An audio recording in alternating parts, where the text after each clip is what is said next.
it's the proudest day and the proudest time in the seat of a rally car, because that day and that hour and those minutes, I got the bit between my teeth.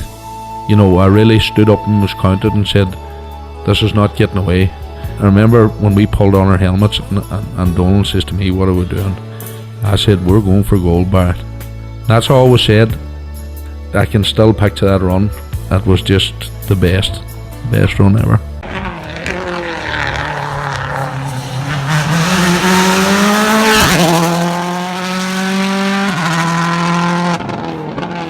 Welcome along to Krunching Gears, the Rally Podcast, Season 2, Episode 9.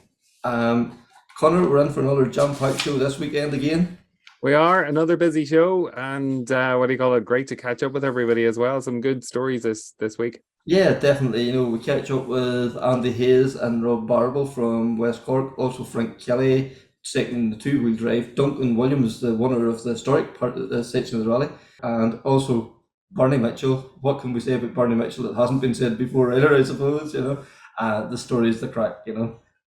But, you know, West Cork, Connor, we knew it was going to be good, but I don't think we realised how good it was going to be. Listen, it was fantastic. Bit of a, you know, the tire gurus obviously came to the fore, and between right compounds and stuff, and then just Robert Barrable. Wow. What an absolute, taking it to the to the wire with Josh, like just incredible drive by Robert.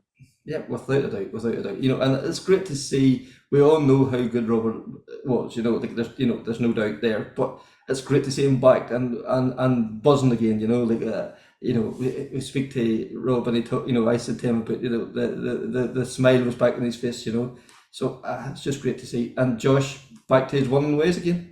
Absolutely, yeah. Galway's put behind them, and Josh is back on full form again. And yeah, you've got a question. You know, is this in for another untouchable year? Yeah, and like as discussed with Andy, you'll hear that too. Like it meant a lot to them, you know, because like I don't know, maybe as the wee doubt started to creep into the back of the mind, I don't know, but there was a lot of emotion when they got out of the car at the final time control, you know. But anyway, no point in us telling you all about it. Better hearing from, first of all, we'll hear from Andy, and then that'll go into Rob Barrable and from that.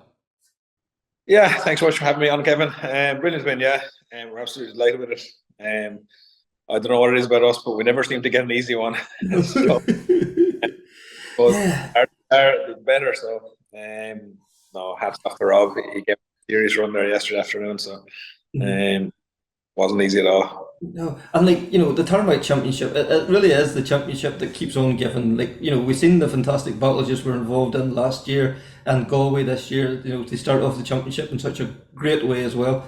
And like West Cork, what can you say? It was so much drama, so much intrigue. It was just, I don't know what it was like from the inside, but to watching it from online, it was unbelievable. Yeah, it was pretty frantic from the inside anyway. To be fair to Cork, like they put on a really good rally every year, and the stages were fantastic. Really, really, really fast stages, really committed type stuff. The kind of stuff that, you know, when you're racing on those high speed roads, like it is class, like so. And the way it's gone with the championship, like sure, I don't know, you have 6 or 8 drivers there, all within a few seconds of each other on every stage.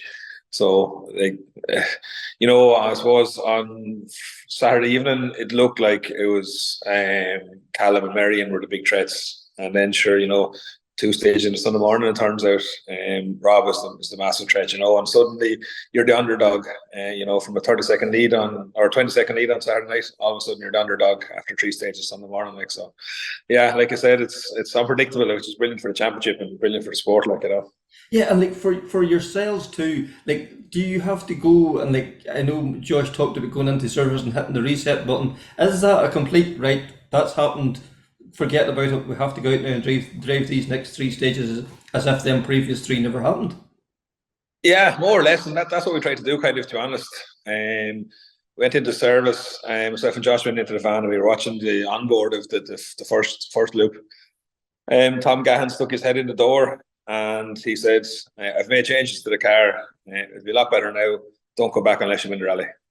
And close the door. Hard to argue with them sentiments, isn't Yeah, it? I'd argue with Tom. But like that shows the faith that he has in use, that you have in him. Both way, it works both ways. That whatever he'll do to the car will leave it in such a way that you'll be happy with it without having to go out and talk to him. And he knows he gives you the car. You can give him you can deliver the performance. Yeah. Like, to be fair to Tom, like, it works really well with him. Between Josh and Tom, that you come in and you don't even have to say too much to him. You just give him a few sentences about what was happening and what the car felt like, and then he goes off and does his thing then, and you can concentrate on notes and recce, or not notes, but notes and onboard and all that kind of stuff. At the end of the service, get back in the car again, and he's after making his changes. So yeah, it's some confidence to have on both sides, So it worked really, really well, I have to say.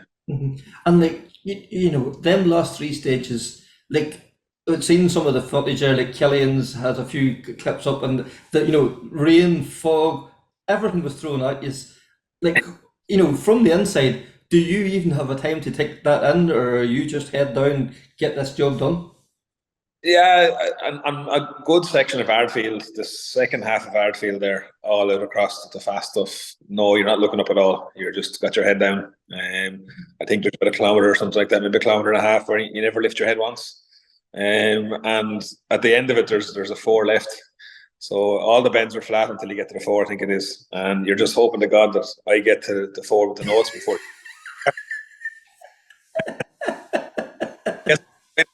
We're all.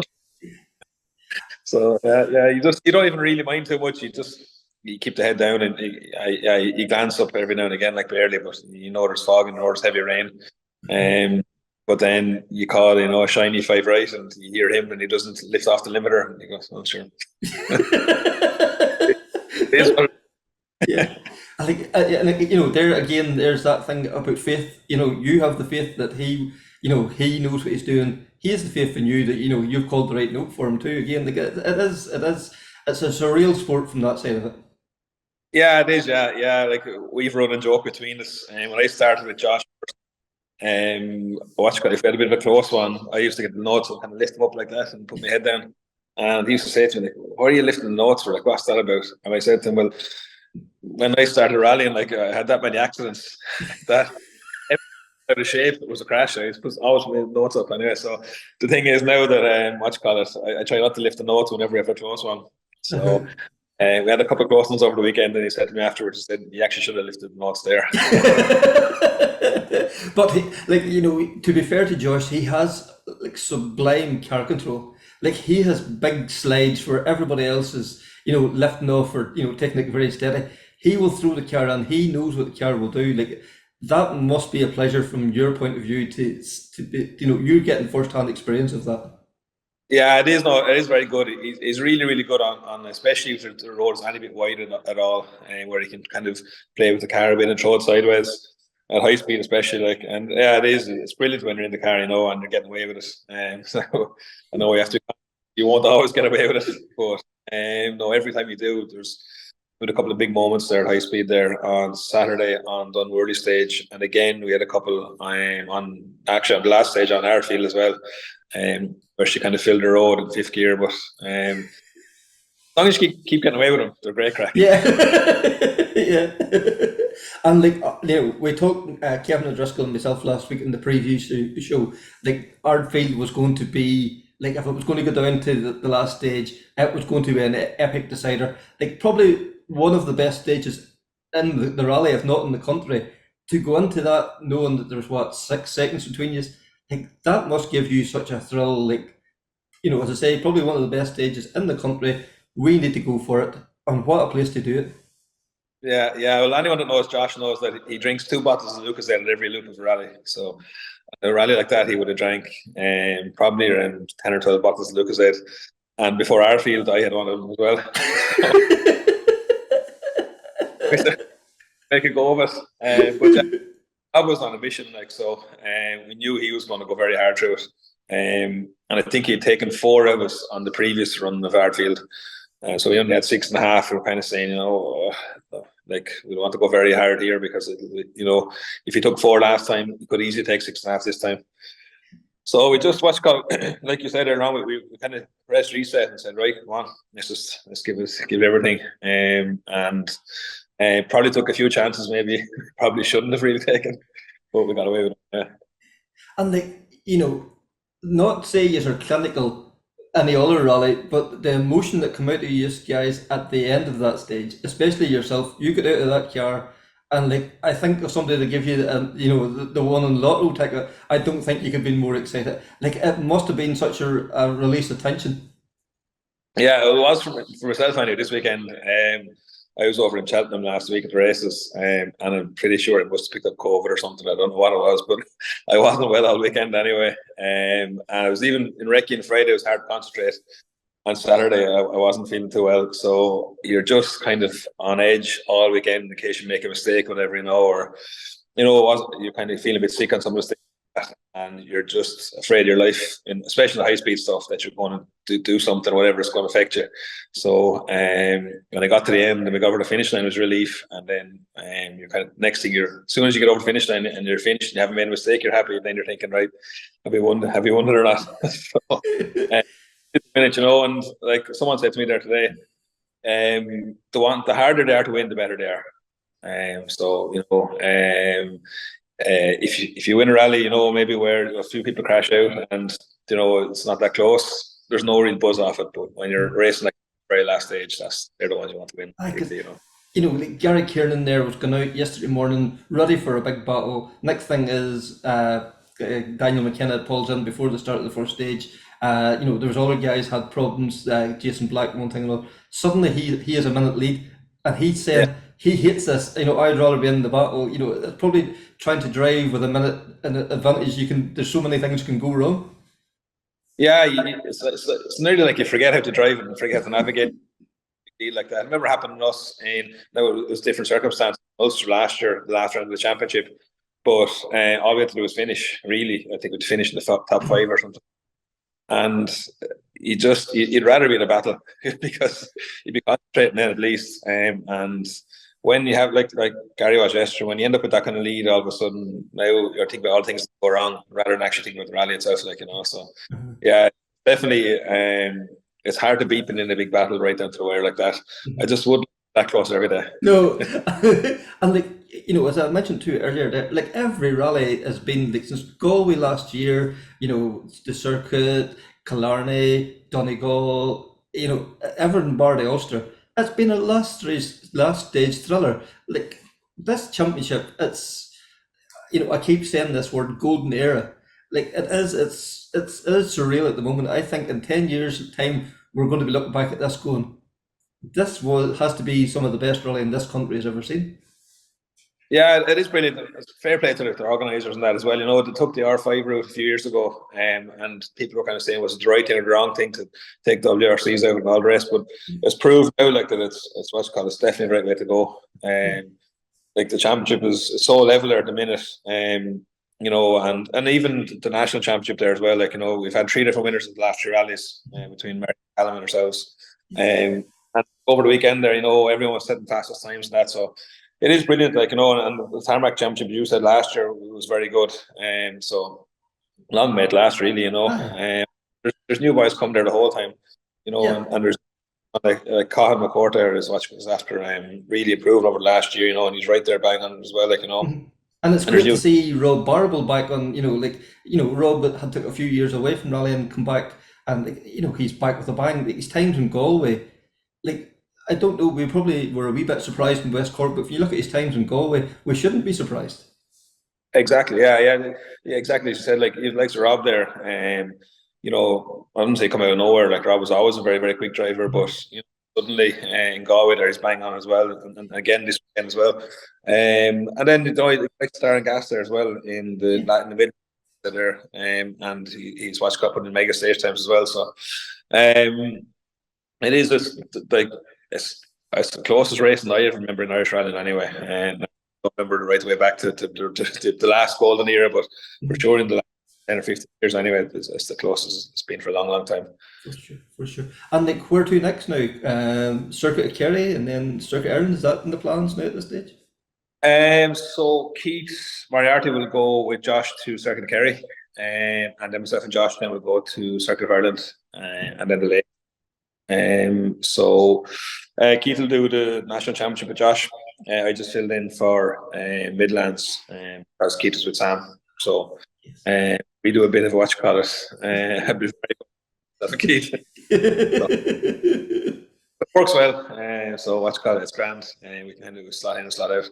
But yeah, no, the next one will be for myself. Will be the Circuit of Ireland, and that won't be easy up there either. You know what you call it.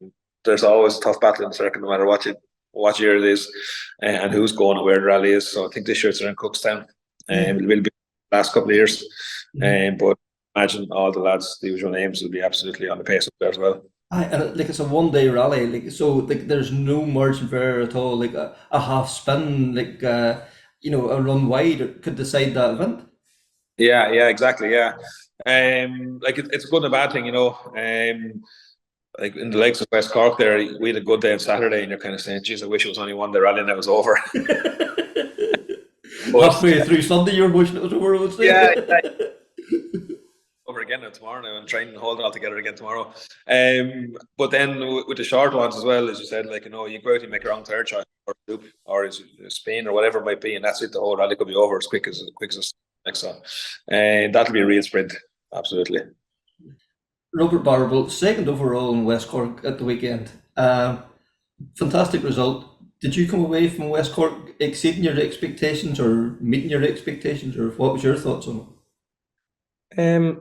Yeah, well, obviously we definitely exceeded our expectations by finishing second. When you look at the entry, Marion is coming off the crest of a wave with winning Galway, Callum with winning the Midland, Josh is never ever far away, Sam's never ever far away.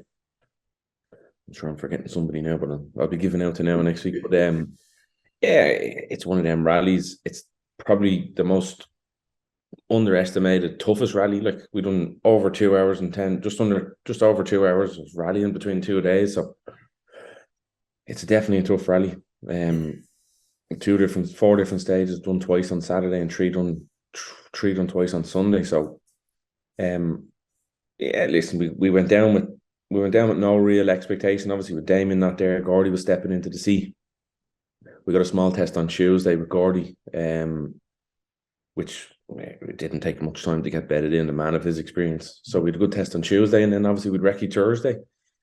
And then obviously you try and get the first stage under your belt, which was quite good. And then obviously by the end of Saturday, then we were fourth, but setting second overall fastest times. And the weather was playing havoc with us all weekend, so we didn't know what I was going to do on Saturday. And here, the weather changed, I think, 7 or 8 times, and depending on who you asked, it was you kept going around people until you got the answer. You know, I'll stay with you for the day, you know. So, but yeah, and then obviously on Sunday morning, and the bit of drizzle came in, and when the drizzle came in, then I knew that I would favour them conditions. I didn't think we were going to be as competitively as we were, but definitely I was a little bit less nervous, let's say, because when the road is good and dry, the speed is sensational, especially on that neck of the woods. You look at the ring, second time over, there was 6 of us separated by 1.8 seconds. I know, isn't that surreal? All different cars, all different drivers, all different driving styles, different tires, different manufacturers, whatever. Yeah, everything. It was 1.6 seconds over 15 kilometers, which is. I know that rally was close last year when you're looking back at the times on it from 2022. There were stages there, I think they were all on the same second. But it was a new variation of the stage in the ring, so it was quite good for it to be ran that way. I've never done it that way now. I think it was similar to 2016 or 2017, one of them 2015, one of them years going back. But 1.8 seconds, it's that's beyond WRC stuff. Even the WRC's not at that level, you know. You know. Yeah. And then you're trying to fight. You can't, Irish rallying is that competitive now. You can't make back last time. No. A half spin, an overshoot, anything. Yeah. You go maybe from first to sixth.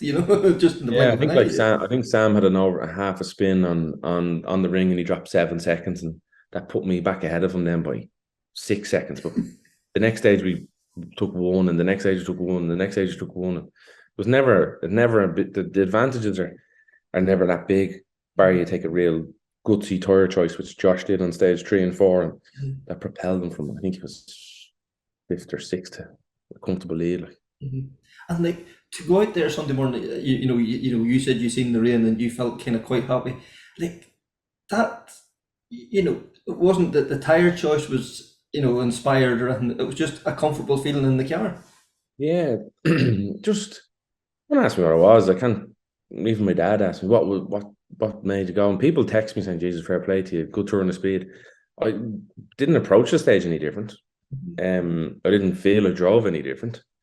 I just literally just drove to the no, and just we started off, it was down the hill to like a tight right hand. It was real shiny. The minute I turned in, I was like, "Okay, we have grip," and then it just gave me a bit of confidence. And away we went. Then it just all clicked, Kevin. Just all clicked really soon.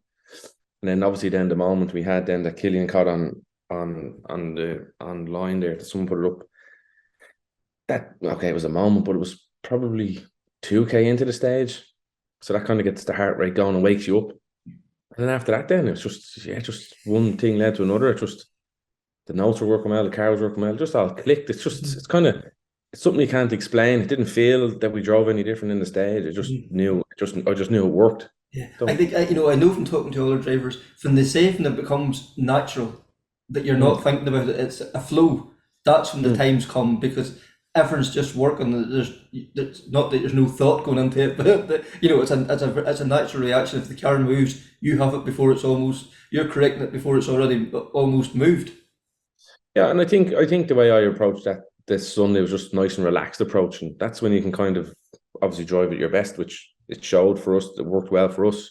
When you're all up in tense in the car and you're holding on for dear life, I think that's when the mistakes happen, because you're so tense. You're not allowing yourself to relax and read the road and read the grip and trying to understand what the car is doing. And like, you come to the end of a stage, I always know when you come to the end of a stage, it's quite good as you don't remember listening to your navigator. It's just and we were doing 20 kilometers in the wet, and you were kind of disappointed it came to an end. Like, you kind of want to turn around and go back, like, it's and it kind of, whereas in Galway we're coming to the end of a 15-kilometer stage and you were kind of looking forward to the end, obviously because you weren't in the battle. You were looking forward you were looking forward to the next one, because it was another 18K, and then we're on to the Ardfield then, which was 20K. Like, you're looking forward to getting your teeth stuck in, and like when you're coming to the end of 19.5K in treacherous conditions, and there's half a second between three of us again, it's hard to explain the feeling. It's just sensational. It's just the crack is good, like, and it gives the it just gives a bit of crack. I just hard to explain. Just give a bit of a smile and a bit of crack. And yeah, because like I spoke to Andy Walsh. Andy was driving home from West Cork last night, and we always chat after the rally. And like what we were saying about yourself, like there was that boyish grin. Like, you took 10 seconds out of Josh Moffat, and you're like, yeah,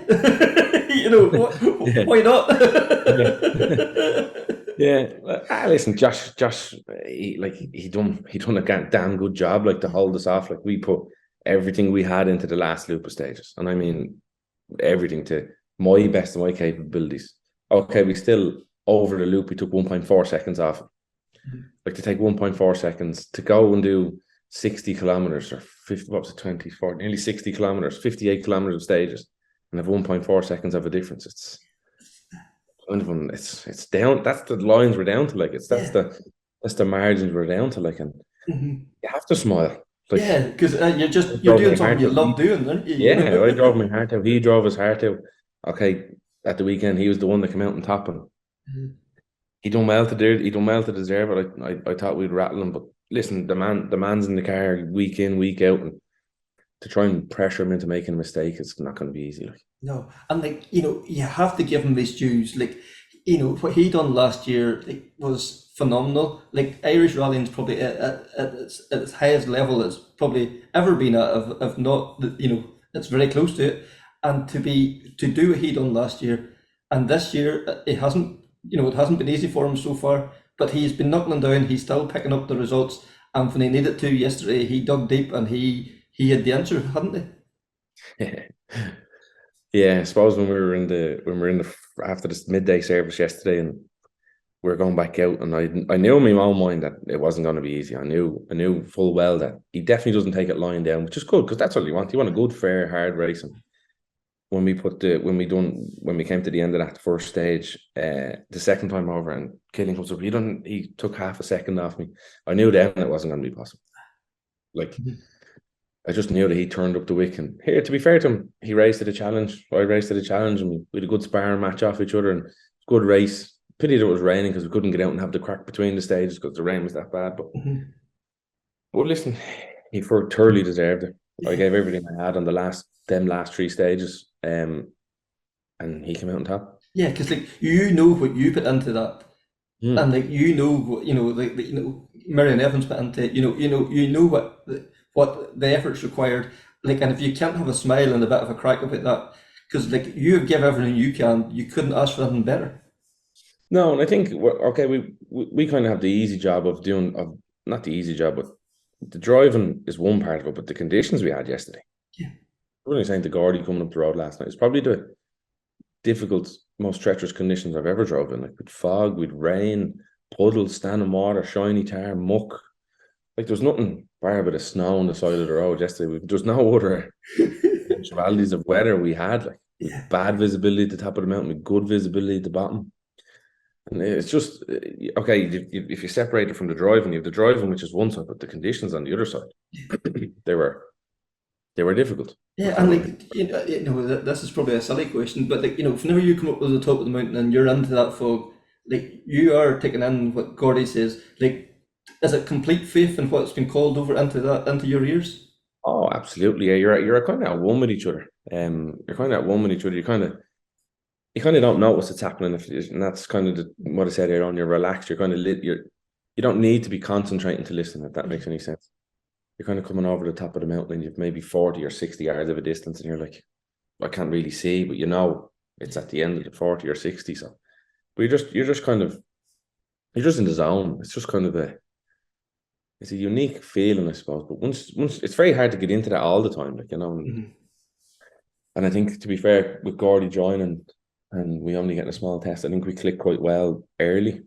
But you have confidence in him. The man's got so much experience. He knows. It makes the job 10 times easier. Like it's not trying to train somebody in to get to that point. Like the level of experience that he has and the knowledge, and he knows what needs to be done. And like, if he thought I was stepping out of line or getting a bit messy with the drive, and he would try and say, listen, tidy up, or just like he preempt you in the sections coming up, like dirty section ahead or good section ahead. So you kind of know going into that, approaching that section, that it's quite good. But yes, but it's back to your question. Sorry, I was rambling on there. But when you get to the top of the mountain and you have just mist and shiny tar and rain and your wipers are on full whack, and you just have to listen. You just have to go with your gut.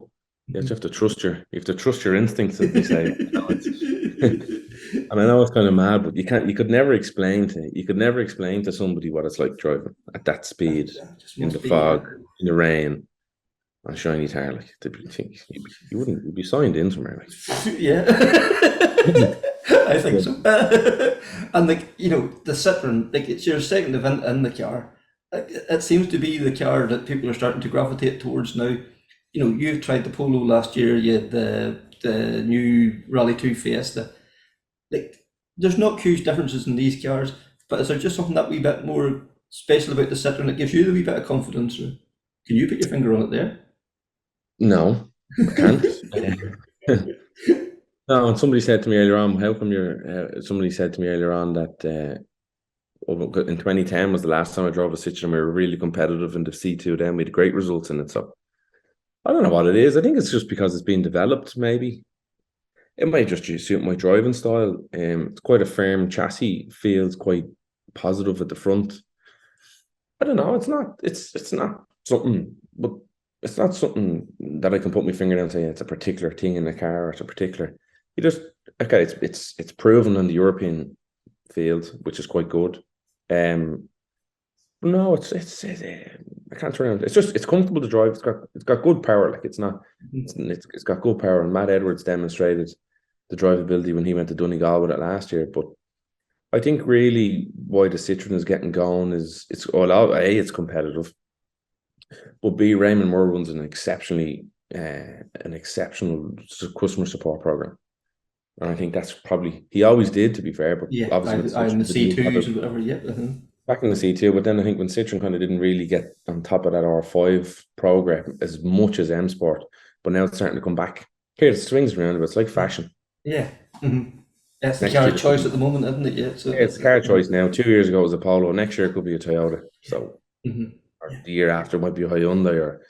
But it's good to see that there's another manufacturer in Ireland. So we had nearly them all yesterday on bar Ford, but we had a Hyundai, a Polo, a Citroen, Polo, Hyundai. So it's good to see the mixed variations. Like, there's not one car, it's not come back to the old WRC days. If you hadn't a Subaru, you were a Ford Focus, you were nowhere kind of thing yet. So even if you go back 4 or 5 years, it was all Fiestas. Like everyone had a Fiesta. Yeah, that's Sam true. Johnson had a Fiesta. We were in a Fiesta. Fiesta. I don't know. Stephen I was in a Fiesta. Everyone was in a Fiesta. Fiesta was just a thing. It was a one-make championship almost, wasn't it? I mean, like a one-make championship. Yeah, like, you know what I mean? It's one of them things. Like, but it's quite good. It's quite good in that respect. So it's good to see it's different, but it's just clicked with me and the Citroen. The drivability, the driving position in it.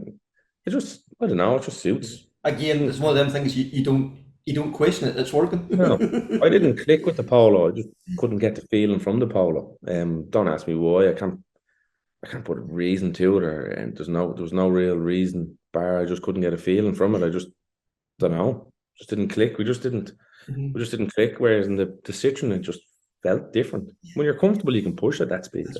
Yeah. And then like that's decent points now for the championship. Circuit Ireland, is that next in the agenda then? Yeah, Circuit of Ireland next. Circuit of Cookstown really should be called, really. Yeah. I mean, it's on one day, 4 9-mile stages are done twice, like this. Yeah. But I think they're going to be tricky ones, and then after the circuit, then here them short rallies are normally harder to do because they're the paces. You can't afford to even a slow stage or a half spin again. Yeah. So so we go to the Circuit of Ireland and and see and go from there, and hopefully we can continue the speed from where we finished off in West Cork. Try and get a test maybe the week before, just to try and keep our hand in with the speed that we brought to West Cork, and nice to bring that momentum to Cork, because you'd love to to Cookstown and see, like, there's a good camaraderie of lads there, like, it's good when we're all in the hunt. It's good crack, like, you know what I mean. We all get out at the end of the stage and we all chat away and we're all friends. There's no badness between anybody in the top, I don't know, top 10 maybe, like. Everyone gets out and has the crack and a bit of slagging and geez, you did well in that one, and fair play to you. It's good. They're good. There's a good bunch of lads there, as well as the competition. Like, when we get in the car, we obviously, of course, that's every second counts, or every tenth of a second counts. But you want to beat the other person as much as they're getting into the car to beat you, like, And I think that's the good part of it. Like, I think that's the bit that is I think that's the bit that is enjoyable as well. Like, there's no madness, or there's no. Like, you had a few years away from the sport. Like, when you're back now and involved in that, and to see that, like, you must miss that when you're away from it for a while. That's what I'm getting at. When you're away from it and you come back, it can be very demoralizing because the speed has moved on. Like, Jesus, the speed keeps moving on, so it does take a bit of time to get there. But listen, when you're competitive with the bunch of lads, it's good, because then you get naturally sucked on, and that's the bit. But when you're away from it and come back, it's very hard to, more mentally challenging than anything else, to try and get back up to the speed. Like if you were 6 months away and came back and trying to race Josh, who's done the Tarmac Championship and the National Championship last year, you're never going to get near him. It's not. I don't care what anybody says. You'll have to do so much time, and that's why we did the National last year, just to try and get a bit of speed up, a bit of seat time, so we wouldn't have massive lack of seat time in 2020 when this year came. So. And then obviously when Dommy went down the Citroen route, then that kind of just compounded the acceptance to go and challenge and try and put in an effort to go and do the Tarmac Championship, which is really good. Yeah, because, like, I know, again, I've said this already. I spoke to Andy Hayes earlier.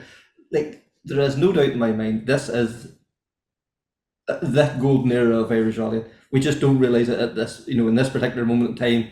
It's brilliant rallying and all that. But in 10 years, 15 years time, we're going to look back and go, that was exceptional.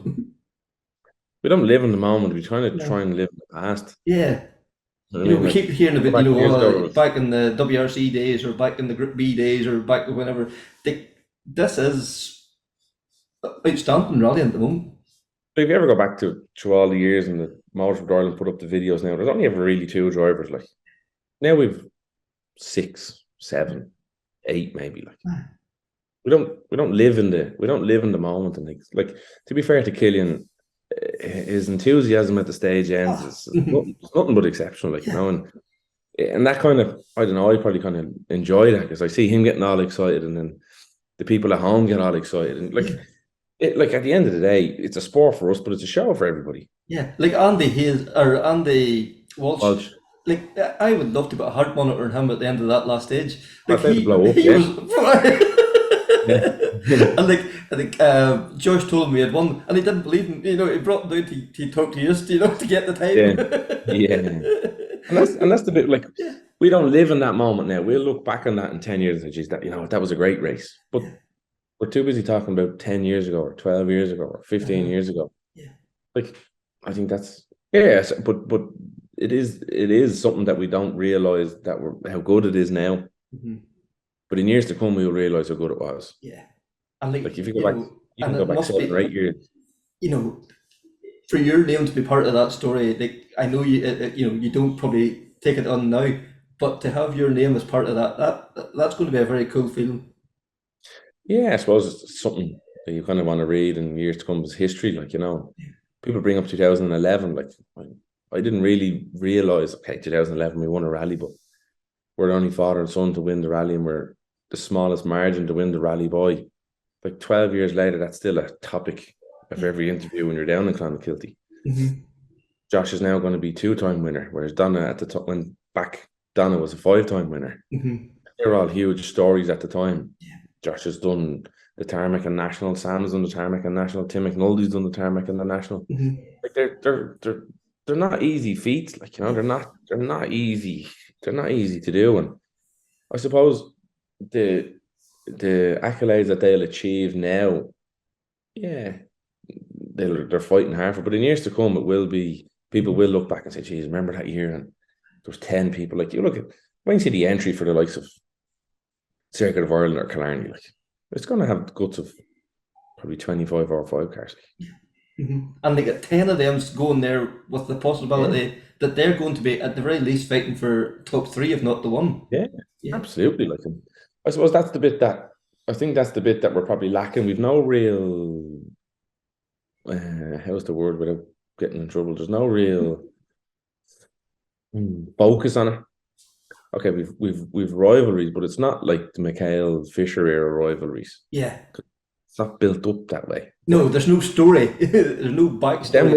Them rivalries are there, like, them rivalries are there. Like, Josh Moffat has a massive target on his back, and he knows that, but there's no one really building up the story to run with it. Like, but because we watched the RPM back in the day, and we almost thought that Bertie Fisher and Os McHale didn't speak to each other because they were were out to get to each other, but they were best friends off the stages. We're best friends behind the scene, but like at the end of the day, at the end of the day, it's a sport, but it's a show. Like Killian's viewership gets up, he gets his sponsors paid, he goes and tells the story, and we get a bit of support, and everyone that goes, the club, the local community, like it's a bigger thing than just a rally. Like the amount of money it brings into Clonakilty at the weekend, the amount of money it'll bring into Cookstown, the amount of money it'll bring into Letterkenny in June or whatever. Like we probably undersell the real benefits of rallying. Absolutely, like, and people think it's a bad sport and it's whatever it is, but like the level of money that people are spending at the events, all the accommodation, the drink, and the food, and it's something that we don't live in the moment enough, I don't think. But me and you definitely aren't going to change now. No, that's for sure. But to go back and answer your question, it's the quality of the level of entries in Irish events between the Irish Tarmac Championship and the National Championship in the last definitely year and a half to 2 years has just been strong. Yeah. You can't. Barry had the real only people you were missing from the Tarmac Championships would be regular contenders, would be like Alistair and Keith. If you go back a couple of years, like that's really you'd love to see like a couple of them national lads. Like you'd love to see Darren Gas come over and Darren, Alistair, and Keith, and everyone that's there now, and that'd be an awesome rally. That'd be. Yes. Don't have your work cut out for that one. Like, thanks very much there to Andy and Rob for taking the time there to join us. The circuit of Ireland, the next event in the Tarmac Championship is going to be something else. It's going to be, only one day, I think 8 stages. There's going to be no margin for error.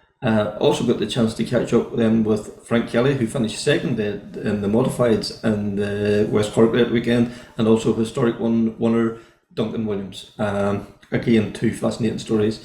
Frank hadn't an awful lot of time. He managed to squeeze me in. He gave me a few minutes of his time, so that was gratefully appreciated. So, first of all, we hear from Frank. Over the moon. Actually, over the moon.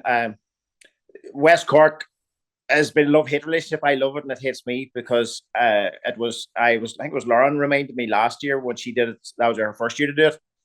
That I hadn't finished it in 8 years, and I was completely blissfully unaware of that.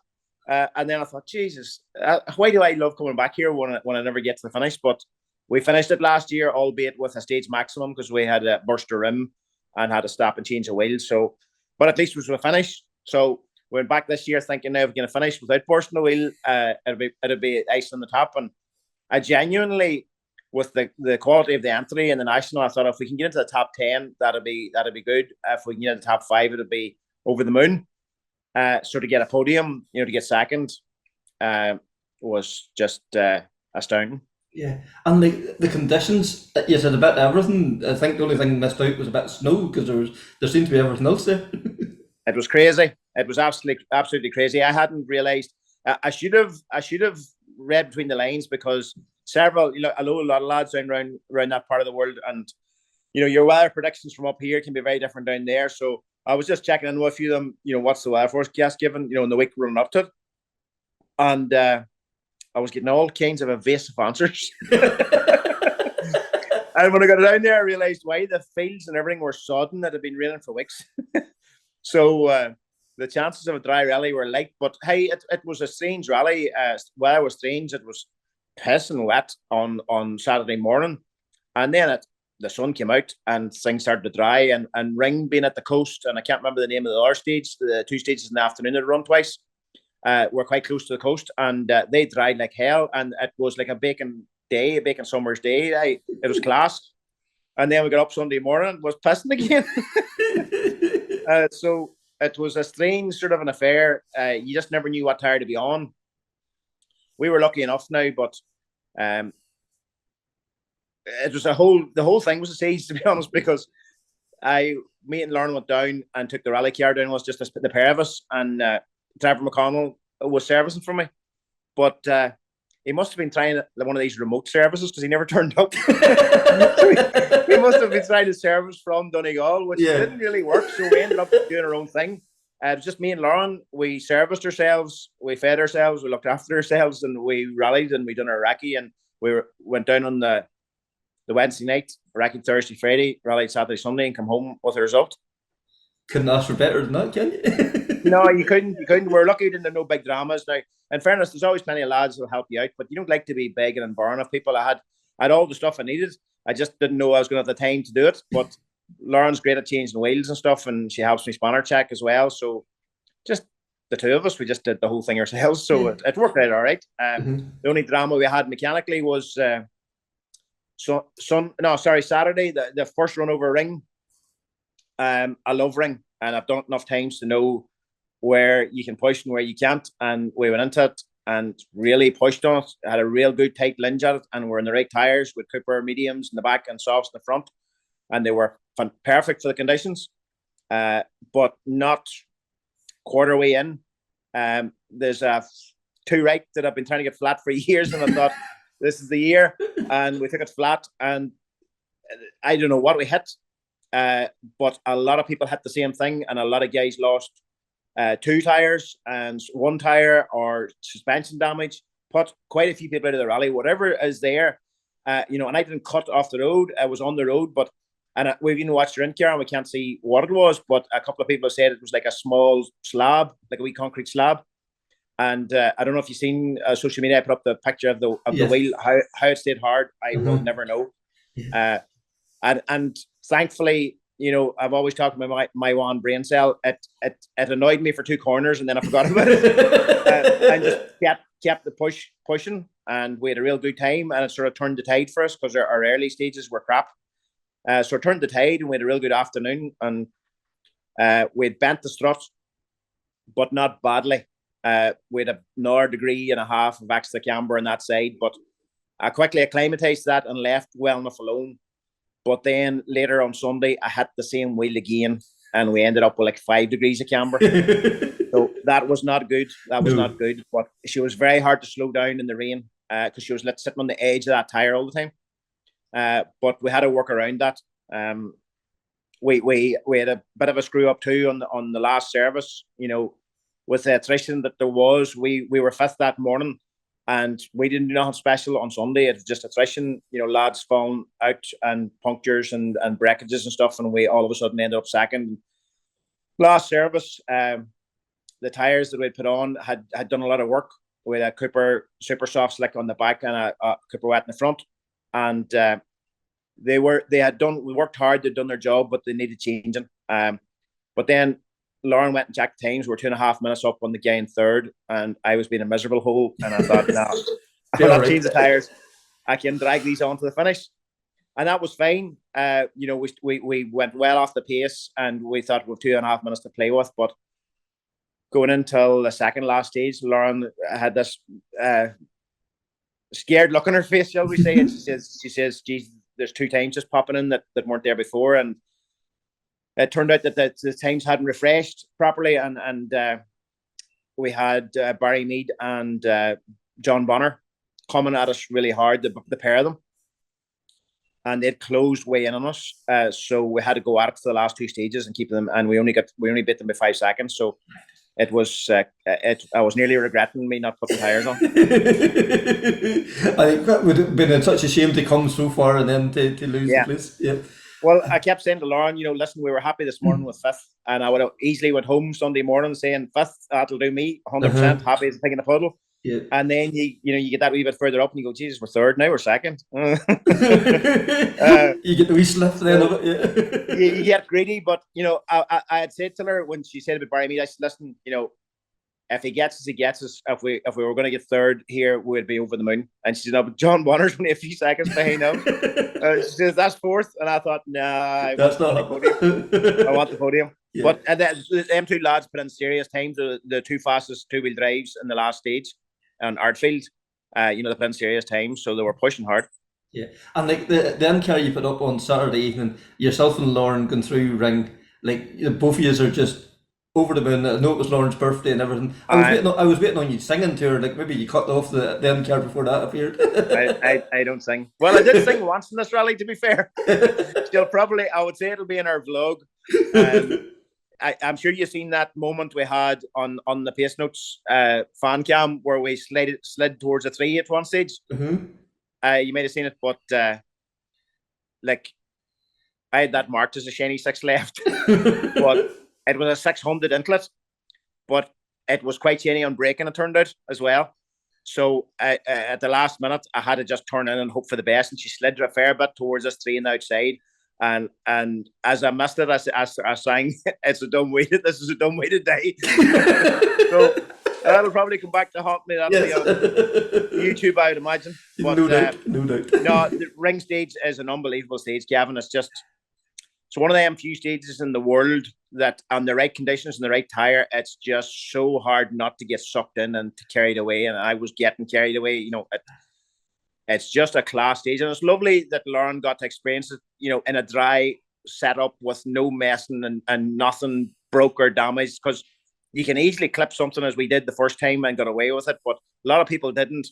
And I've done that rally, I don't know for how long, and it's not often you get a really good run at ring without screwing up or having the wrong tire choice or gets wet or something happens. But it was just an ideal. We had 2 ideal runs through it. I think we're third fastest 2-wheel drive both times through it, somewhere around that.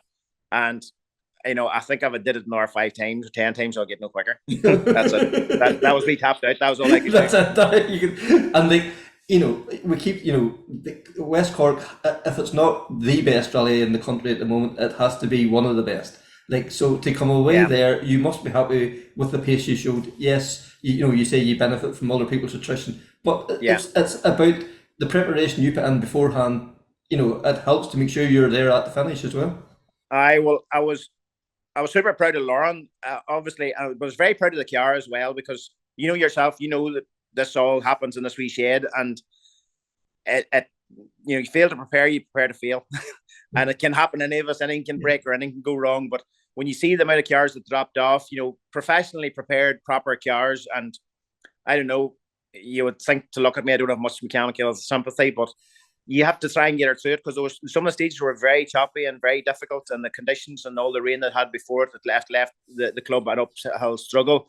But by just they pulled it off. They're competitors that run a rally. And that tells. There's been a few rallies lately that you can tell there's been a competitor that's running it, and they're a bunch of competitors, and they're all real good lads and ladies, and it's just I always look forward to going to West Cork. There's such a fantastic welcome down there.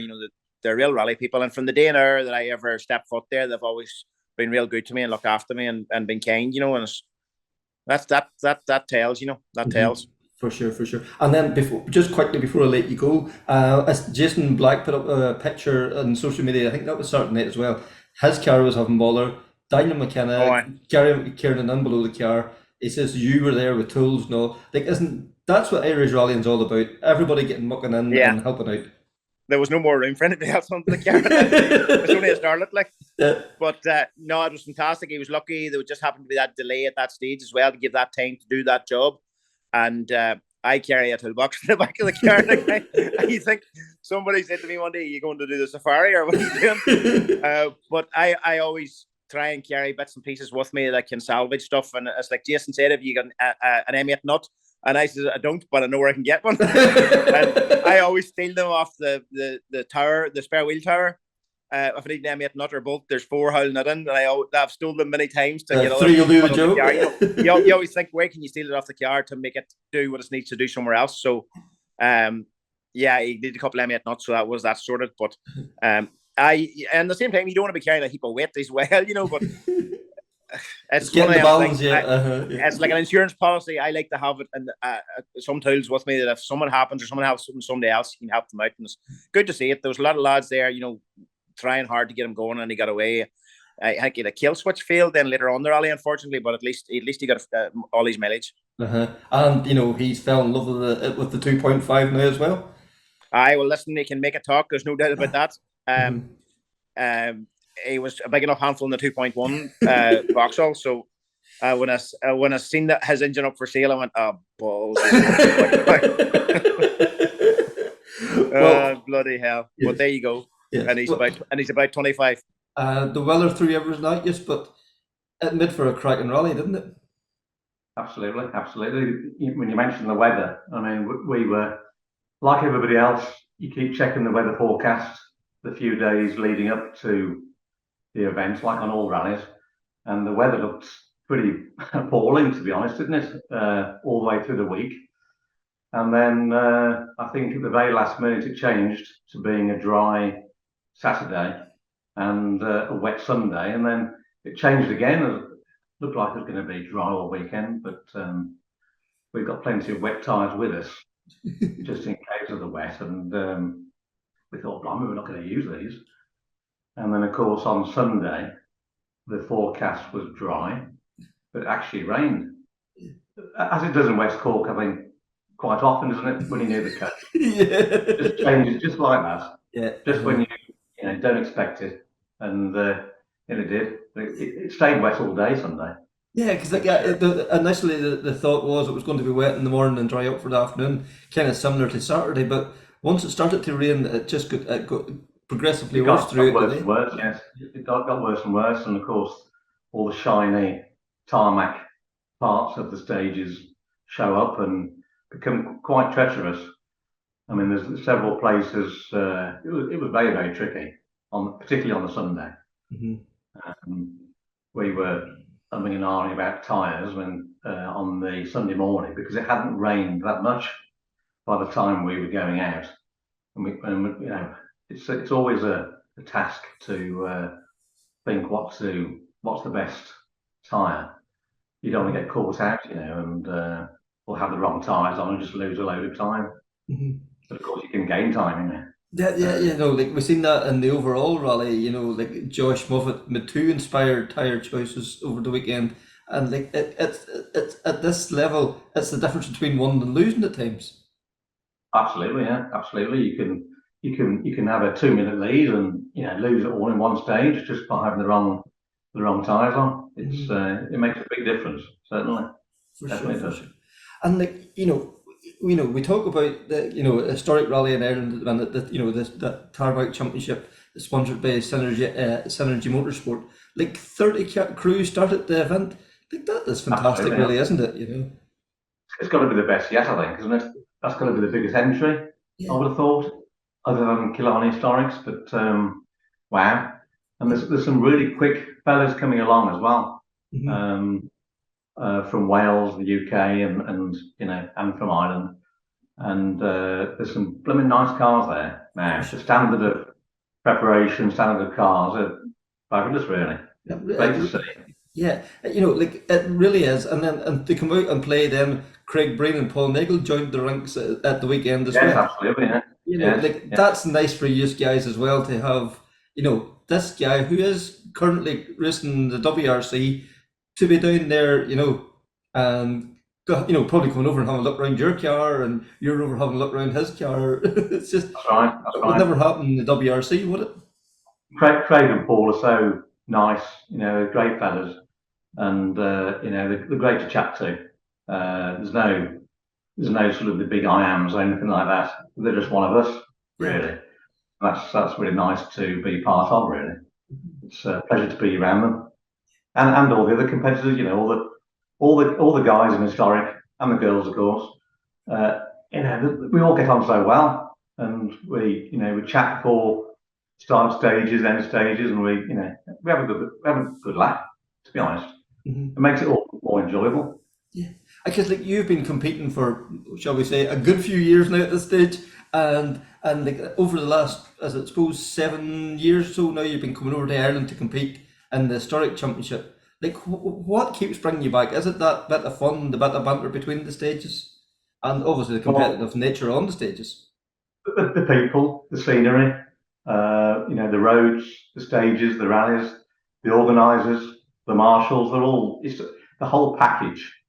To come to Ireland rallying, there's no better place. There's no question about that. I've done quite a few rallies in the UK, mainly forestry rallies between the mid 80s and I think 2008. Last time I did a forestry rally in the UK, mainly front wheel drive cars, admittedly, but there's something about coming to Ireland. It's I thought I'd finished in 2008 and that was it for me, but there was one. I hadn't been to Ireland. That was one regret I had before, when I finished. I thought I'll go and do one. I'll go and do one and see what it's like. And my friend Alan Watkins had been coming over, and he'd done a few different events, and he persuaded me to get a car built. It was a historic Pinto car, and we came across and did Killarney Historic. That was about 2013, I think it was. And I thoroughly enjoyed it. I thought, blimey, I've been missing this all these years, and so of course you come back and do another one the following year, and then you add West Cork onto it, and then you Cork 20 onto the following year, and before you know it, you don't want to miss out on those great events each year. So the number of events we've been doing just increases. Fortunately, I've got a understanding family that let me do these things.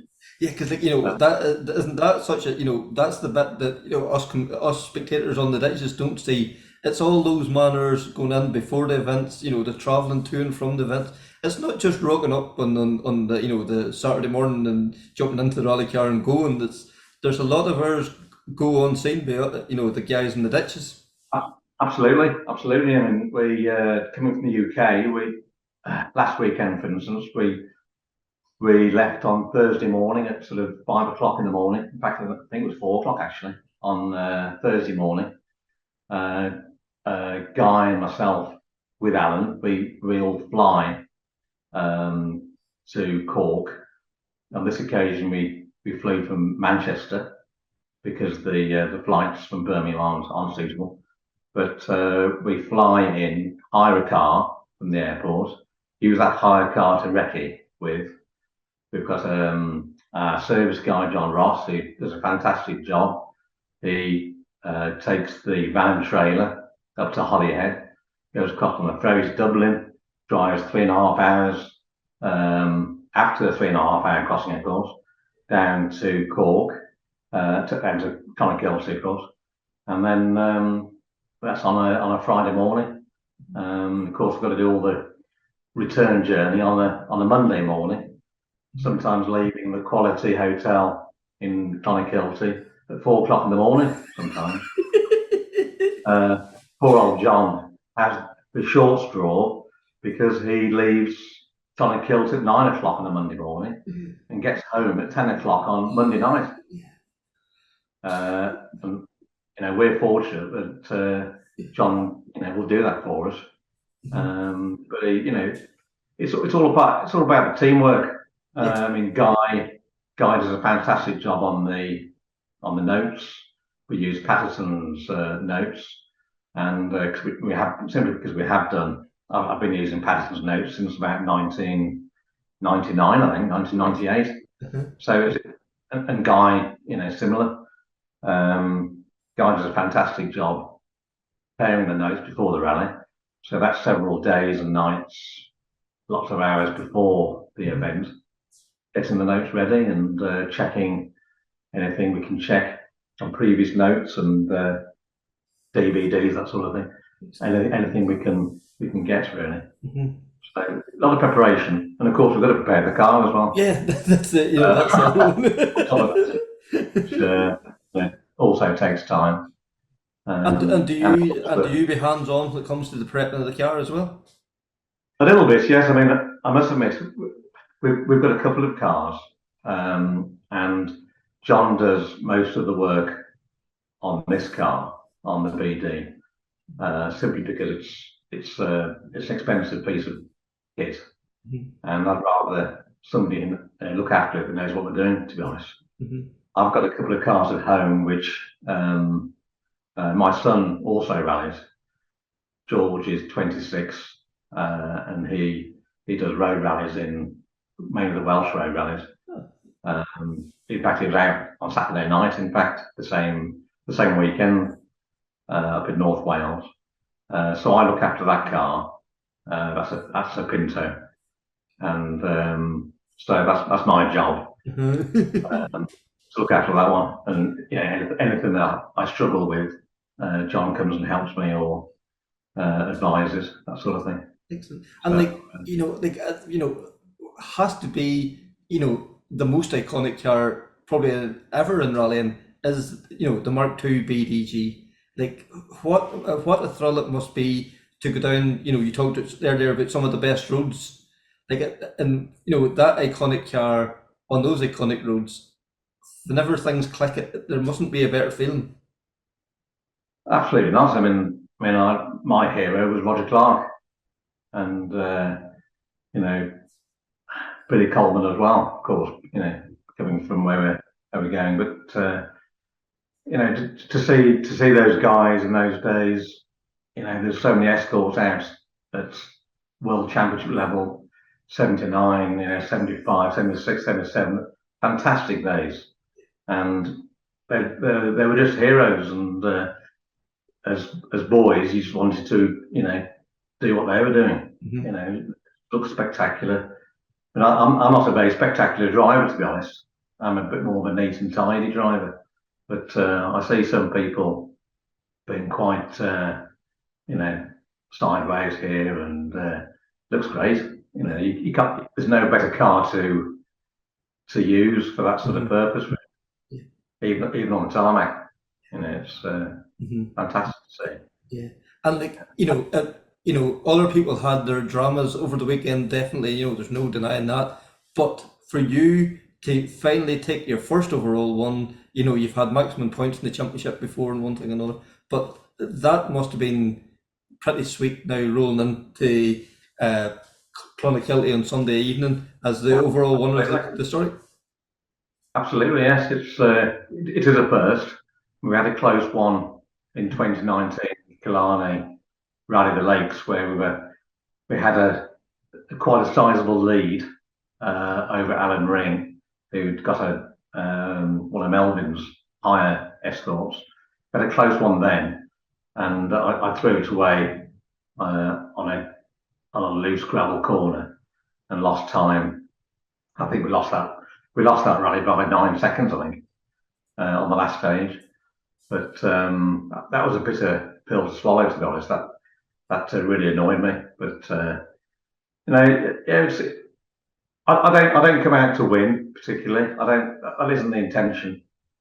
Trophies, awards, and all that thing. It isn't why I go rallying. I go rallying for the crack, for the enjoyment, for the fun, and just to be there. Just to be on these events. I just feel privileged, and if the odd trophy or the odd title, award, whatever comes along as we go along, that's a bit of a bonus, really. That's as simple as that. Yeah, and and to go out and do it with your friends, that makes it even better again. Absolutely, yeah, absolutely, yes. We had a few shandies on Sunday night in the hotel, and we swapped stories, swapped photographs, and moments, and that sort of thing. So you see that. Wasn't that cool and slippy, and the slides get bigger and wilder as the night went on, I would say. Yeah. makes it all the better. It really does. Because we spoke to over the past year or so, we spoke to quite a few of the historic guys, and each and every one of them say, yes, on the stages when the clock's ticking, that's important, but the banter and the fun outside the car is every bit as good as the competition inside the car. Yeah. I've enjoyed the recce, to be honest. I've enjoyed recceing because you go, around the countryside, seeing all these sights and views and spectacular scenery, and beautiful properties, and you wouldn't see these places otherwise. No. And they're sometimes off the sort of normal tourist routes as such. They're down the wee side roads or whatever. Yeah. So you got spectators, and locals. They're so enthusiastic, and that waving and cheering, and the man on Sunday in the rain. I was surprised to see how many farmers were out on their tractors, parking on the field side of the hedge, keeping dry inside the tractor, and they're all watching the action on the other side of the hedge. It was remarkable. I haven't seen that before. No. And then even saying, was it Killarney Historic at the end of last year, you were doing the recce on the Thursday and the Friday, and there was camper vans and all parked up up Moll's Gap, and on the Thursday it was like something you'd see in Europe almost, So. Yes, queuing up to get a best spot, and the same happened this weekend, to be honest, on West Cork. There were several camper vans down by the beach at Ring, and there were several places there were camper vans all trying to get the best spot so they can get there early. Yes, definitely. Excellent. So exciting. Yeah, and Duncan, where to next? The Circuit Ireland, is it next then? Yes, we're going to go and do the Circuit of Ireland. Never done it before, but it's I do quite like the stages up there, to be honest. I enjoy the Ulster stages anyway. When we did Ulster, we've done Ulster the last 2 years. Really enjoyed that type of terrain. I'm assuming the Circuit of Ireland are similar sort of roads. not being there, but it's exciting. New challenge, new area. And the great thing is, it's probably new to everybody as well too. So everybody's on at the level playing field Yes, going into the event as yes. well too. I'm not sure how many historics they'll get.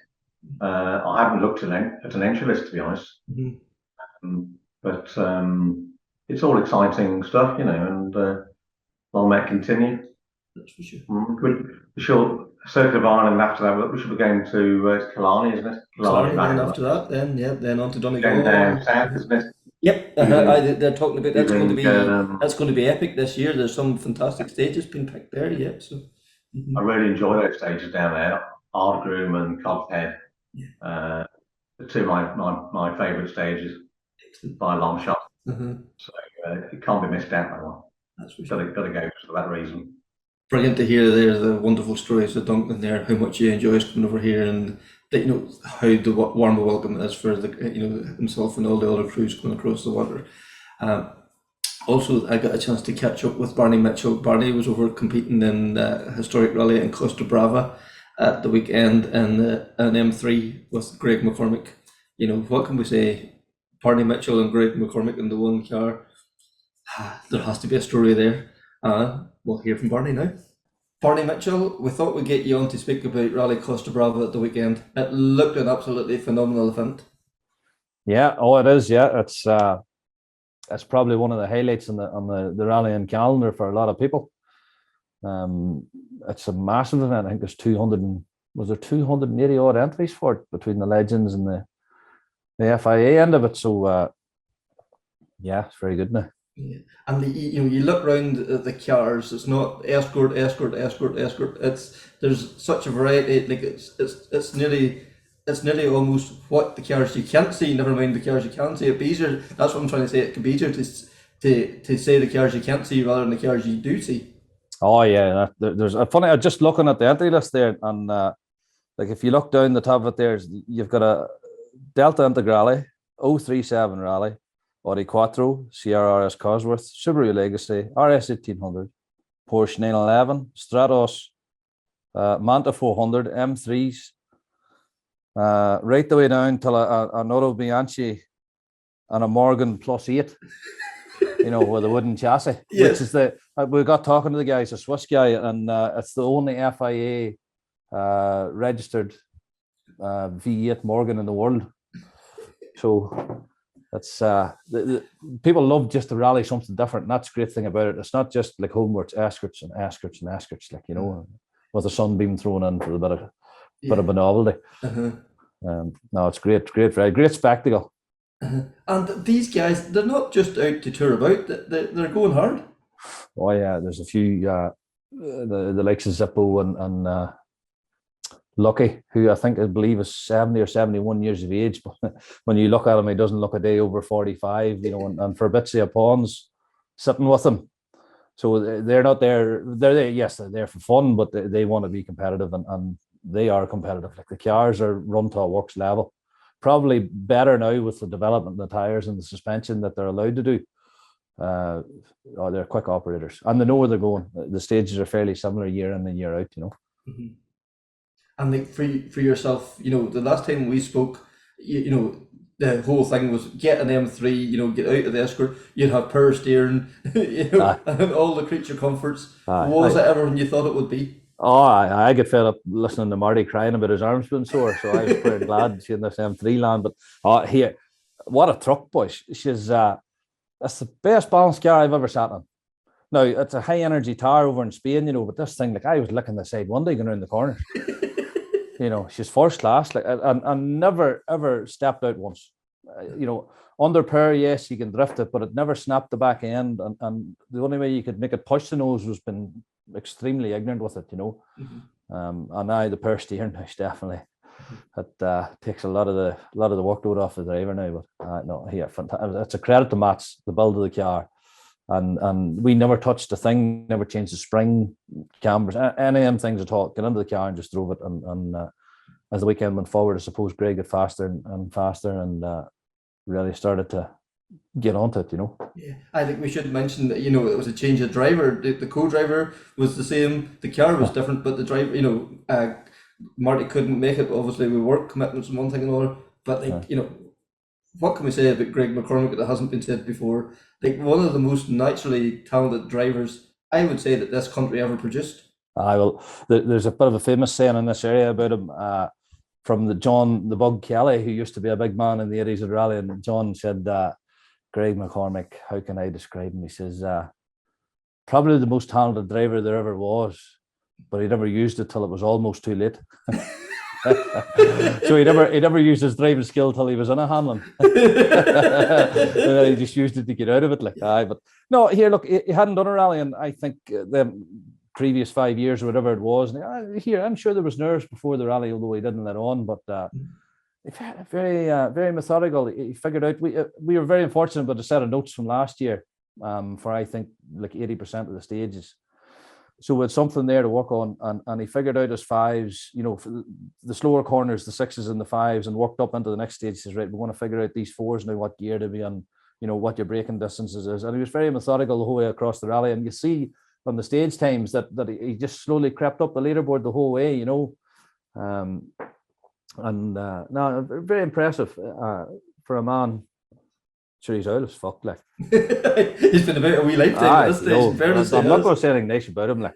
But he was very, very methodical, very impressive, and when he did start to give it a wee push, now you could see there was just that twinkle. You can see where Barney gets it from, like, it's definitely in the breeding. And Barney had even had a proper test in the car before the rally. He tested what's the ramps for to put it in the lorry.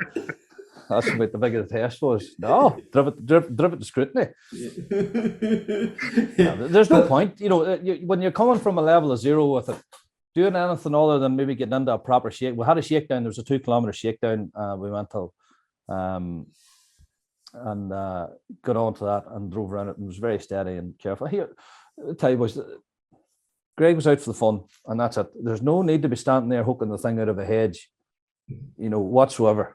Stage times are only a bit of paper at the end of the day. It's all about the fun, like, and we definitely had cracking fun, I think Greg, I remember him telling me before, he's here for a good time, not good times, and that always stuck to me, that this guy he gets it. He works hard. He needs a release from work, and rallying is that release. Oh yeah, very much so, and the rallying thing with us is a bit of a family thing, so everybody gets their part and takes part.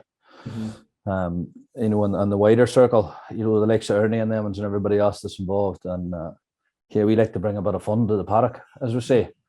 So anybody that's involved in our conversations, it's all a bit of slagging and a bit of crack. And if somebody tries to get serious, we'll probably hit them a kick in the hole and tell them, like. It's nice to be competitive, but it's not what it's all about, really, like when you're going out there. Because, as you say, the guys up at the front, they've been doing that rally maybe 10, 12 years. That's only your second time out in that event. It would be unfair to expect to be at the sharp end. So why not go out and enjoy it, Oh, here, look, I think was there not 7 or 8 other Irish crews come out to do the Legends? And no, our timetable was massively different to them. We didn't get to interact with them a pile. And we kind of hoped we could get to the Irish part because it was St. Patrick's weekend that we could get there on Saturday evening to meet up with everybody. But the way it's still an FIA event and there was post-event scrutiny, so that got interesting with BMs as well. You're talking about your BMs. There was a few you ended up getting the Dear John letter. Oh dear. They get excluded for having certain technicalities to the cars not right. But again, that's what makes it fair. There's people come long and far and wide to compete in it, and as you say, the people at the top are competing very seriously. So the blue shirts are keeping an eye on it. The old FIA. And and that is probably fair, because like you would hate to be coming all the way from Draperstown to be beat with a guy who was bending the rules, shall we say? Oh, many a time we've showed up in the local specials running with the 2.52 liter. There's all these sorts of wee things that get you, and I know they definitely keep a very tight eye on it. There's nobody getting away with it, but still, again, it's fair's fair. So that's the way that, again, time controls, all them things, all same as a WRC event. Absolutely no mercy. Right. So, but again, that's you're not at home, you're not in Kansas anymore, as they say. Yes. You can rock up 5 minutes early and Yeah. rattle on in for a conversation. Like, No, or you can't click your heels and expect everybody to jump to your chin. oh yeah. Here, look, we had ball with the car too. Just a few teething troubles, and we're actually very lucky to stay in the event. We got 4.5 minutes of road penalties, I think, in total. But again, we got through it and got the thing going, and every stage we got was a bonus. So, yeah. And like, what like in comparison to like a stage at home, are the stages like, are they really, really good stages out there as well? Here, look, Ireland's got class rallying, but we've been there and done it too. But Yeah. I would give an example in the notes for Spain. Normally at home, I think a stage would be 1 page per kilometre in my notes. So Spain's 3 pages per kilometre. So that shows you do not have a distance. If you have a distance, probably 30, 40 is all you're talking about. When you get up over the top of the mountain, you maybe have an 80 in there or something like that there. I think there was 1-200 in the whole rally. So that's the totally different nature of stages. But the tarmac's fairly abrasive and consistent. So you know what you have, and you can vary the thing into everything all the time. Other than the one thing we noticed about the BM, like, she doesn't like gravel. Right. If there's a bit of gravel strewed across the road, she will just wash out.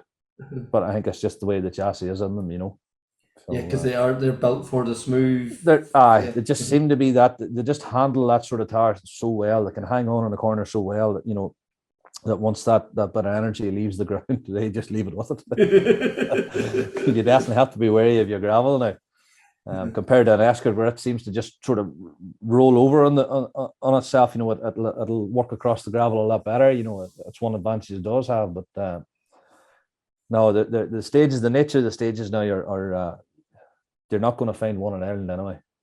It's not as no bumps and jumps and things like that, but it's definitely very. You will have a lot of corners where the difference, it'll be a 5, say, a slow second gear corner, but you'll have it a little bit short, half long, or it nips, or it double tightens. And knowing the difference in that is where you get your speed, and where the local guys will know whether to push on into the corner or wait on the corner to exit it, right? Yes. So that's interesting to learn all them wee things. And I always say to all the young lads that go to do them like Fiesta challenges and things and the junior WRC, they mightn't win, but they come back a far better driver, because they've learned how to make their notes. They've learned the nature of a different stage, and they can apply that when they come home. And you've seen it time and time again. Young Creighton and them lads are coming home and just wiping the floor with a lot of people. I look at, I know Wall had a lot of bad luck in West Cork last weekend, but whenever he had a clean run at a stage, the times he was setting phenomenal, really. It's very easy for people to sit on the internet and see somebody, even back a few years ago with different lads, like Ali Fisher, when done the Fiestas and not have a bad luck. But like Ali came home, different lad. He always was quick, but he had that confidence in himself and his notes and his processes of rallying. And you just see the results in it, so. The likes of John Coyne and that, encouraging them young lads, they mightn't be winning a rally or whatever, but you see the education they're getting and how it'll bring forward, and that'll filter down from all the other people that they'll give their experience to, and it'll bring Irish rallying up to a big level, Yeah, because we're already, how competitive the rallying is here at home. Rally is decided by a half spin or an overshoot or whatever, and that's only going to get better in the next few years. Absolutely, definitely. No, back to Spain, Kevin. We didn't get drinking any beer, and I'm badly disappointed. And do you not make up for it since you come home? No, I haven't. No, I've been flat out since. You have to. There's been a lot of boys shouting on the phone, but no. I just would. I would like to think there's an awful lot of manpower goes into that rally. Even compared to home, the promotion that they have and the way they set it up in the middle of the city, their park fermy's right in the middle of the city. Their start ramp and finish ramps along the riverside. It's they put a great effort into it, and musicians and bands and everything, and all them things. I think some of the rallies could learn from that at home here. That keeping it in the heart of the town or keeping it in somewhere, I think, pays dividends. It might be a lot of hassle for an organising committee and things like that there, but I think you had to keep pushing for that instead of running for the hills. Yeah, funny. We just spoke to John Coyne before we spoke to you, and he was in Mexico, and he talked about the way that the super specialty start the rally. They drove 20 kilometres down the road into a city and then drove through that city into another city. And he says the whole route was lined by people, clambering, getting their autographs, getting selfies, whatever. And these were probably people that if they seen a rally car next week, they'll probably go, there was a rally on here last week. Yeah. Here, a rally stuck away in a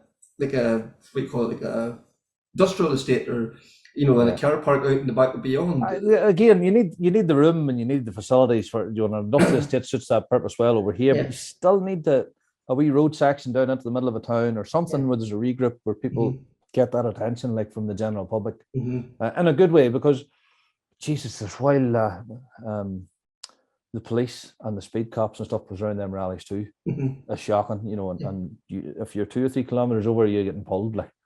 There's no messing. No, and at home, local radio stations will cover the downside of rally, and on the Monday or the Tuesday after the rally, and the spectators left rubbish in my garden, they knocked down my fence. There's none of that, they come into the town and they spent millions here in this, in the local community. That it's probably not. We're not sort of exploiting the good side of what rallying can bring to the community. I think, to be fair, the value of rallying is starting to be appreciated in Ireland now. I think that they are, but the promotion end of it now, it's very hard for volunteers to get up to that level. But the councils, I think, need to stand up now as well and come in with the organisers and try and help promote it instead of coming up with health and safety issues, but they do that very well in the continent. And that championship as well now. I think, what's the next one? Czech Republic. Again, great rally, cracking rally, more like Ireland. And the stages be more of a choppy tarmac, broken tar, bits like that. But they will bring it right into the town. They have a rock band going. You can hardly hear yourself. There's boys stalling the cars. An M3, the loudest thing in the world. You couldn't hear it with the rock band going, like when you're trying to get over and up.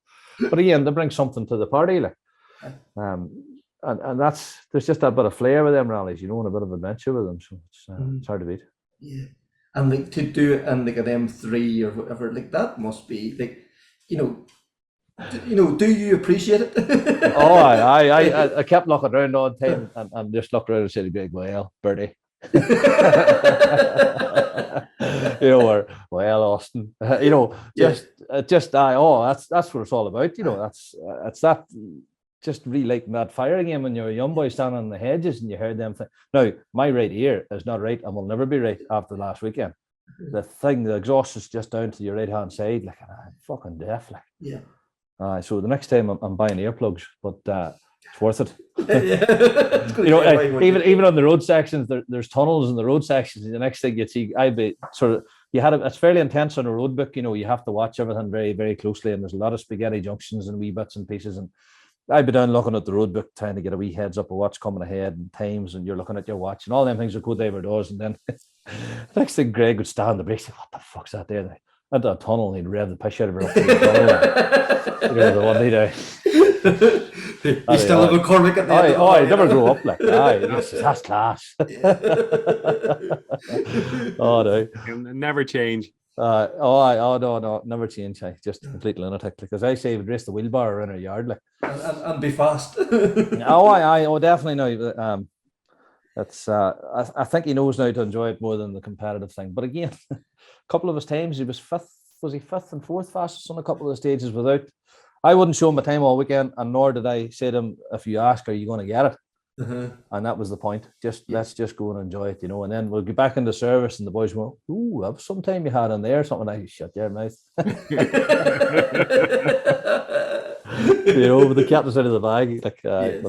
No, very, very good now. So, and then there was funny. Just on a side note, Andrew Nesbitt's old car was doing the rally. The V. Now here, I know maybe I'm wrong with this, but is it V10 WRC? The 2-door car. Yeah, so James O'Brien. James O'Brien was sitting with Ernie Graham, and then we were all standing. I looked at a wee while, and I said, "James, you don't know that car there?" No, I just don't have a clue. Then we realised how you think about the times and the events they wanted that car. James just like, "I don't mind."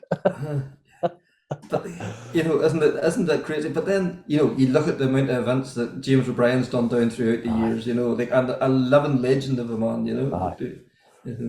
But it's funny, he just didn't notice it all. I said, "That's your old car." I said, "No, it's not, is it?" I said, "Jeez."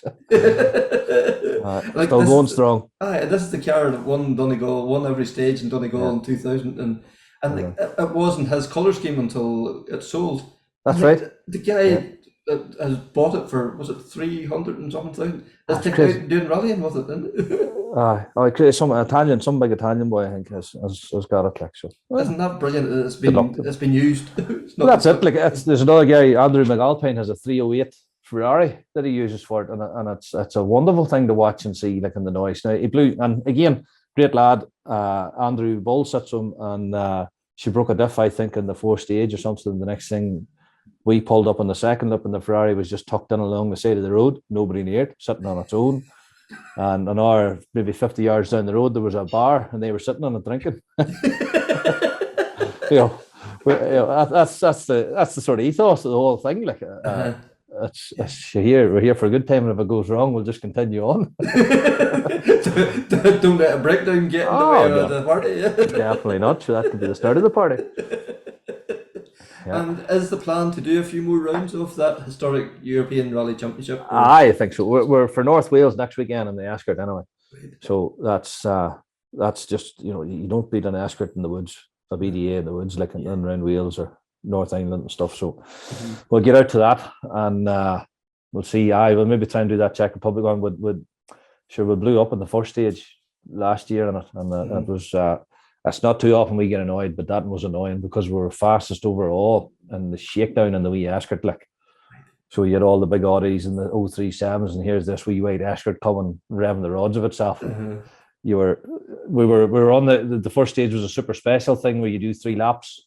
That's a fairly big super special. It's like 8Ks or something at the outskirts of the town. But Carlos Sainz's brother was doing it on a Legacy, and we were catching him on the stage. So the tails was up, and the next thing she let that bad vibration out of her, and a wee puddle of pee behind her. Not so nice. But like maybe a wee bit of retribution there, and maybe we'll see what the crack is. But here, look, it's all work dependent. It's not. I have enough lads shouting at me without. I'm going away somewhere down for them to run up your phone bill. That's it. So you have to make up for it. Like there's a few long nights this week now, and there'll not be many Sundays off for the next one. So. But here, look, it's worth it. We're all too long in the grave.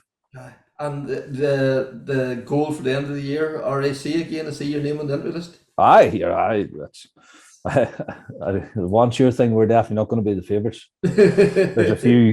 I think there's a few big hitters coming. Isn't it? Even the entry list that's up there, the entries received, and there's a few TBAs through in there. Well, I know a couple of the TBAs, and they're proper. Yeah, that's going to be something else this year, isn't it? We hear. Look, we'll be in the rear with the gear. Let them boys hammer away. That's all right. Big talk until the flag drops. I know. Here, look, it is what it is. Like you want again. That's a big one on their calendar. Like, but I think you have to be realistic. This boys is two fat bollocks is sitting on one thing compared to 2 fine-tuned racing machines that'll be racing against. Like. But here it'll still it is for anybody watching this the night. I know we're going off piece a wee bit here, but the RAC is something else, boys, for people to watch and to compete in, and the chase crews. You've everything that's all go proper the way it was in the 80s. Like, so it's when you're watching them boys coming down through the woods 10 or 11 o'clock at night, like, and just put the hairs on you. Like. Yes, and I remember the last time I think this was wasn't in the podcast. I think we just had a chat one time, and Dummy Buckley appeared out of a hedge in the middle of nowhere. Every stage end. Buckley and Greg were there. And like, isn't that what rallying's all about? Just that them boys with a walked over fire to be there for you guys. What Tom Buckley doesn't know about rallying. It's not worth knowing. Like, we keep him going when he pulled out of that hedge and killed her one night in the middle of the door. He says, he famously lost the door of a works golf and killed her. He says, you're looking about that door. So, but no, you'd be beat without them lads. Like, that's the thing. Again, we have a Mats Vanderbrand that built the M3 was there at the weekend, and only for Mats we would have been out of the rally. He wasn't supposed to be servicing for us, but he's that much pride in his cars that he would not let us be beat, and they came running over and pulled the thing apart, and between him and Greg, they got the with fuel issues, you know, and believe it or not, the lift pumps failed. The low pressure pumps, the ones that are in the tank, had failed. It's unheard of, like, and the guys went for a bush fix with it, and got the thing sort of doctored up a wee bit with the high pressure pumps, and put the feeds down in, and made sure we were full of fuel. And here she never coughed after it. We had a great weekend then after it, like, you know. So I believe there's another famous Irish man who's getting an M3 built as well. So there's got to be a bit of an influx of them now in the next few months. But sure, here it's great to see it. Like, those historic ERC rounds sound absolutely epic. You know, the variety of cars, the competition seems insane. I think if you're anywhere in the continent and you get an opportunity to see one of those events, grab it. You know, they do sound fantastic. They really do. So that is season 2, episode 9. There's another special on the way now. It'll be quite a short one, but it'll be out hopefully Friday. Some very exciting news coming there, so keep your eyes and ears tuned for that one. Please, as always, please like, share, rate, subscribe, all those things, comment, all those things make a huge difference. And thanks again now for we keep saying this, the numbers of people watching and sending messages, listening, whatever, you know, it's all gratefully appreciated. So until next time, take care, speak soon, and bye.